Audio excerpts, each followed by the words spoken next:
Good day.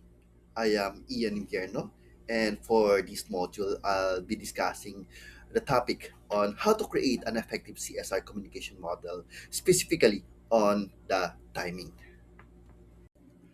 According to Tehemar, on how to create effective CSR communication model, it is important to classify the timing of the dialogue into three phases, which are beginning, midpoint, and culmination. The communication techniques, channels, and content at all three stages will vary significantly. At the beginning phase, there are two objectives that needs to be met. First is to educate the stakeholders about CSR.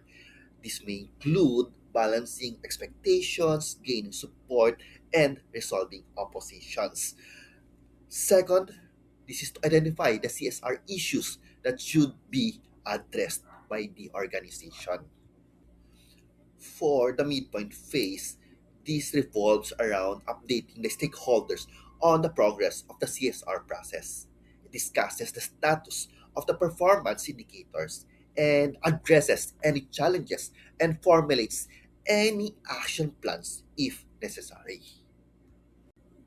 The third phase is the culmination, wherein we celebrate the achievements of the CSR initiative and we own up to any shortcomings.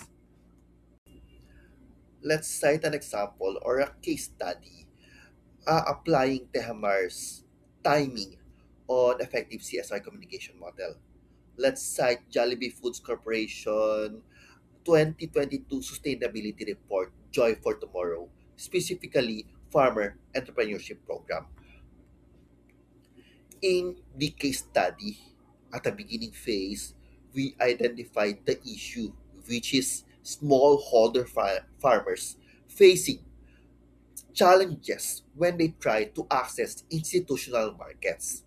So, what did Jollibee do? They conducted or they trained farmer groups, specifically 26 farmer groups. They identified challenges, which is, for example, resources and time to convince farmers to work together as a business unit. Also, there's a rigorous documentation and self-policing challenge, which is these farmers are not trained or not used to this documentation.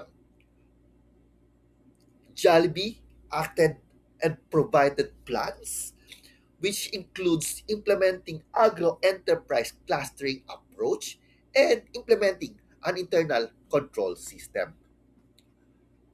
As a result, 18 farmer groups successfully delivered 900 metric tons of vegetables valued at 54 million.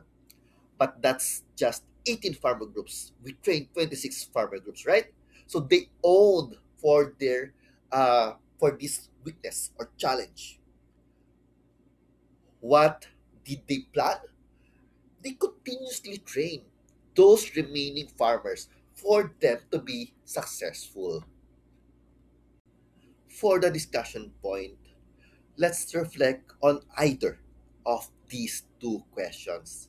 First, how does the owning up to shortcomings in the culmination phase serve as a strategic tool for trust building? Second, let's face it, Temar's forum was in 2012. So, does Temar's communication phases, beginning, midpoint, culmination, actually exist in a digital context? Or is the dialogue now a continuous loop of real time adjustment?